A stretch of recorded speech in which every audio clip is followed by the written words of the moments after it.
Movie fan മീഡിയയുടെ പുതിയൊരു വീഡിയോയിലേക്ക് സ്വാഗതം. ബി ഗ്രേഡ് സിനിമകളിലെ നായികയായിട്ടാണ് ഷക്കീല പ്രേക്ഷകർക്ക് പരിചിതയായത്.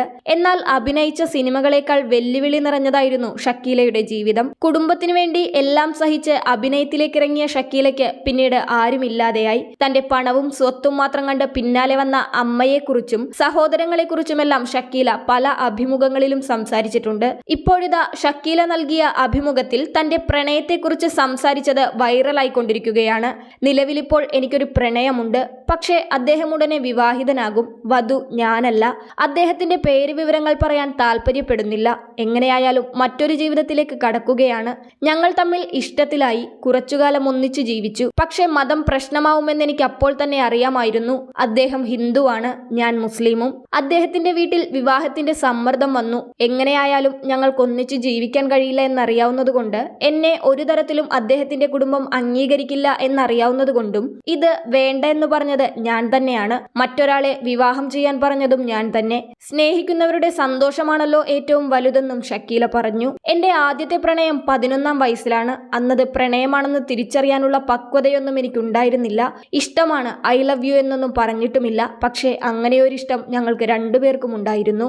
ഐ ലവ് യു എന്നൊക്കെ പറഞ്ഞ് പ്രണയിച്ചത് രണ്ടാമത്തെ പ്രണയബന്ധത്തിലാണ്. ശാലിനിയുടെയും ശ്യാമിലിയുടെയും സഹോദരനായ റിച്ചാർഡുമായുള്ള പ്രണയം. ഞങ്ങൾ അയൽക്കാരായിരുന്നു, നല്ല സുഹൃത്തുക്കളും. അന്നെനിക്ക് 15-16 വയസ്സ് പ്രായം കാണും. പ്ലേ സ്റ്റേഷൻ എന്ന ഗെയിം കളിക്കാൻ കൂട്ടിന് എപ്പോഴും അവനെ വിളിക്കും. അങ്ങനെയാണ് സുഹൃത്തുക്കളായത്. അത് പിന്നീട് പ്രണയമായി. 21 വയസ്സുവരെ ആ ബന്ധമുണ്ടായിരുന്നു. പിന്നീട് റിച്ചാർഡ് സിനിമകൾ കമ്മിറ്റ് ചെയ്യാൻ തുടങ്ങി. ഞാനും തിരക്കിലായി. പ്രശ്നങ്ങളൊന്നുമില്ലാതെ പറയാതെ തന്നെ ഞങ്ങൾ വേർപിരിഞ്ഞു പോകുകയായിരുന്നു. എന്തിനായിരുന്നു ആ പ്രണയം കൈവിട്ടു കളഞ്ഞത്? സംസാരിക്കാമായിരുന്നില്ലേ എന്നൊക്കെ ഓർത്ത് ഇപ്പോഴും എനിക്കൊരു ഫീൽ തോന്നാറുണ്ട്. പക്ഷേ റിച്ചാർഡ് ഇപ്പോഴും എന്റെ നല്ല സുഹൃത്തുക്കളിൽ ഒരാളാണ്. ഞങ്ങൾ വിളിക്കാറും സംസാരിക്കാറും ഒക്കെയുണ്ട്. എന്റെ അച്ഛൻ മരിച്ച സമയത്ത് അവൻ വന്നിരുന്നു. അന്ന് അവന്റെ കണ്ണിൽ കണ്ട ആ ഇമോഷനാണ് അവനുമായി എന്നെ കൂടുതൽ അടുപ്പിച്ചത്. പിന്നീട് ജീവിതത്തിൽ വന്ന കാമുകന്മാരൊക്കെ വളരെ പൊസസീവായിരുന്നു. ആരോടും സംസാരിക്കരുത്, അവിടെ പോകരുത്, ഇവിടെ പോകരുത് എന്നൊക്കെ പറഞ്ഞ് പൊസസീവ് ആകുകയും ദേഹോപദ്രവം ഏൽപ്പിക്കുകയും ഒക്കെ ചെയ്യുമായിരുന്നു. പക്ഷേ ആരും അഭിനയം നിർത്തിക്കോളൂ, നിന്നെ ഞാൻ നോക്കാം എന്നൊന്നും പറഞ്ഞിട്ടില്ല. ഓരോ വേർപിരിയലും എന്നെ സംബന്ധിച്ച് വലിയൊരു വേദനയായിരുന്നു. അഡ്ജസ്റ്റ് ചെയ്യാമായിരുന്നുവെന്ന് പിന്നീട് തോന്നാമെങ്കിലും അങ്ങനെ ആയിരുന്നില്ല. പ്രണയം തകരുമ്പോൾ വേദനയുണ്ടാവില്ല എന്നൊന്നും പറയാൻ പറ്റില്ല. ഒരുപാട് കരയും, അവരെ വിളിച്ച് ശല്യം ചെയ്യും, മദ്യപിക്കും. പക്ഷെ പ്രണയം തകർന്ന് ഒരിക്കലും ആത്മഹത്യയെക്കുറിച്ച് ചിന്തിച്ചിട്ടില്ല.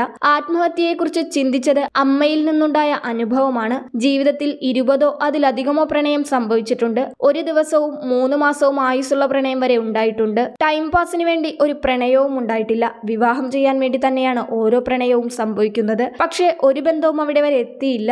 തലവര നന്നാവണം, കല്യാണം കഴിച്ച് കുട്ടികളൊക്കെയായി ജീവിക്കണമെന്ന് എല്ലാവരുടെയും പോലെ ഞാനും ആഗ്രഹിച്ചിട്ടുണ്ട്. പക്ഷേ പിന്നീട് അതെനിക്ക് സെറ്റാവില്ല എന്ന് എനിക്ക് തന്നെ ബോധ്യമായി. എന്റെ കല്യാണം കഴിയാതെ പോയതിന് കാരണം കുടുംബമാണ്. ഒന്നുകിൽ എന്റെ കുടുംബം, അല്ലെങ്കിൽ ഞാൻ ഇഷ്ടപ്പെടുന്നയാളുടെ കുടുംബം. കുടുംബങ്ങൾ തമ്മിൽ യോജിച്ചു പോകാത്തതാണ് പ്രധാന പ്രശ്നം. 15 വയസ്സ് മുതൽ കുടുംബത്തിന് വേണ്ടി കഷ്ടപ്പെടുന്ന എനിക്ക് വേണ്ടി ഒരിടത്തു പോലും കുടുംബം പിന്തുണ നൽകിയിട്ടില്ല. എന്റെ കാശ് മാത്രമാണ് അവർക്ക് ആവശ്യമെന്നും ഷക്കീല പറഞ്ഞു.